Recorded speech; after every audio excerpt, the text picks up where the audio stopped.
કે બંગલા હોય કે ઝૂંપડીઓ હોય, પણ જા ઘર નહીં કથા કીર્તન સંત નહીં મિજમાના, તા ઘર જમડે ડેરા દીના, સાંજ પડે શમશાના. મહાણ જેવા ઘર લાગે. કેવા લાગે? મહાણ જેવા.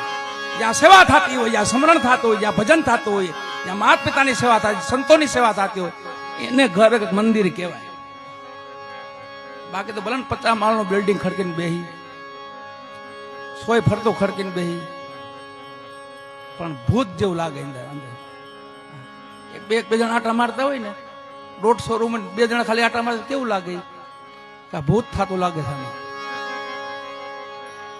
જા ઘર કથા નહીં કીર્તન સંત નહીં મિજમાના, તા ઘર જમડે ડેરા દીના, સાંજ પડે શમશાન. આ મહાપુરુષોની વાણી ખોટી ન હોય. એમ અમારા ગુજરાત, આપણા ગુજરાતની ભક્તિ તો છે ને, આપણે તો બહુ ભાગ્યશાળી, અતિ ભાગ્યશાળી છે. આવા કોઈ ભાગ્યશાળી માનવ જ ન હોય. માનવમાં માનવ શ્રેષ્ઠ આપણે છે. આ ભૂમિ માથે આમ ભટકાઈને મરી જાય ને તોય મોક્ષ મળી જાય. ભજન કરીને તો આખી વાત અલગ થઈ જાય. એ તો તમે પલા કરી જાઓ, પણ કોઈ ભટકાઈને મરીને તોય મોક્ષ મળે. બહારથી હાડક્યા પધરાવા આવે એને મોક્ષ મળે.